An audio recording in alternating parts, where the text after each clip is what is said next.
पर वह सुगंध दिखाई देती है।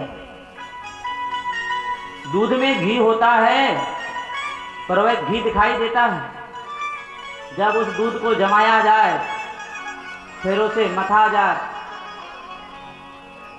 फिर मक्खन निकलता है, उसे आग पर तपा करके खौलाया जाए, तब जाकर के घी बनता है। उसी प्रकार तू तपस्या कर, अपने शरीर को तपा। जब इस शरीर को तपाएगा, खौलाएगा, तब जाकर तुझे भगवान के दर्शन होंगे। इतना सुंदर उपदेश दिया माता सुनीति ने। उसी समय ध्रुव जी महाराज ने प्रतिज्ञा कर ली, अब तो मैं ऐसी तपस्या करूंगा कि भगवान को प्राप्त करूंगा। तुरंत घर छोड़ करके वन की ओर चले गए। 5 वर्ष के छोटे से नन्हे से ध्रुव जी महाराज नंगे पैर वन की ओर चले जा रहे हैं।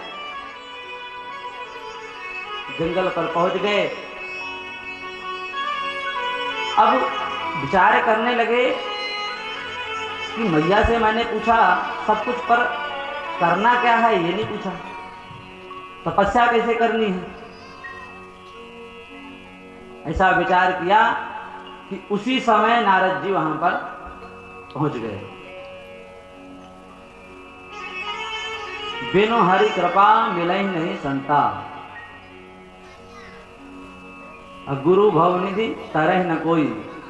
गुरु के बिना कोई तरता नहीं है और बिना हरि की कृपा गुरु मिलते नहीं है। शुभ सगुन होने लगे, नारद जी मिल गए।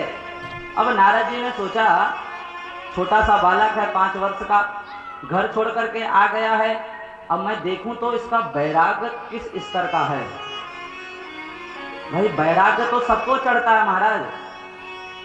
थोड़ी लड़ाई झगड़ा हुआ घर में, अरे सब बेकार है दुनियादारी।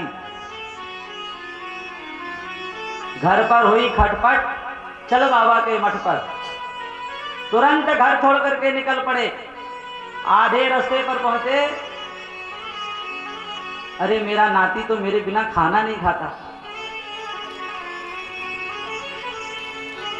अरे घर में 2-4 बर्तन होते हैं तो खटपट तो होते ही रहते हैं, अब इसमें घर छोड़ने की बात थोड़ी है, चलो वापसी। तो वापसी चले गए। कहते हैं ये मरकट बैराग होता, बंदर की तरह मन इधर उधर उछलता है, कभी इधर कभी उधर। एक बाबा जी थे, उन्होंने घर छोड़ दिया। अब घर छोड़ दिया, बहुत साल हो गए उनको छोड़े हुए। अब अचानक घूमते घूमते उसी गांव पर आ गए जिस गांव के वे बाबा जी थे।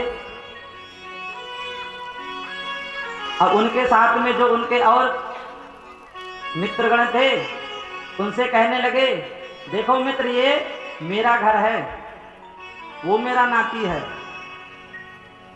तो उनने कहा, जब तुमने छोड़ दिया तो तुम्हारा कहां से हुआ। कहता, मैंने पूरे 13 साल 3 महीने 15 दिन हो गए घर छोड़े। पूरा हिसाब किताब बराबर है। मन के मारे बन गए, अब बन बस्ती मान। शरीर तो चला जाता है वन में, पर मन घर में रहता है। अरे जिसको वैराग्य होना रहता है, वो घर में रहकर भी वैराग्य को प्राप्त कर लेता है।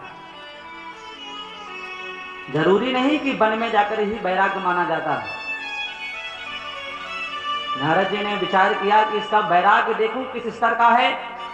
तो नारद जी कहने लगे, अरे ध्रुव बेटा, तुम छोटे से हो और इस जंगल में अनेक हिंसक जीव रहते हैं। कोई हिंसक जीव तुम्हें मार करके खा लेगा, तुम यहां से अपने राज्य लौट जाओ। तुमको यहाँ भूख लगेगी तो तुम्हारी मैया यहाँ खाना देने नहीं आएगी। डराया, धमकाया, समझाया।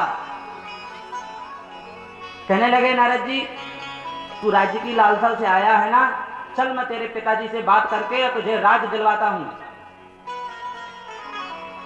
तब ध्रुव जी महाराज ने पूछा, नारद जी आप सच सच बताइए, आप असली नारद हैं कि नकली? अब नारद जी ने कहा कि मैं तो असली नारद हूं, पर तू ऐसा क्यों पूछ रहा है? ध्रुव जी ने कहा, अरे मैंने सुना है कि नारद जी तो बैराग करवाते हैं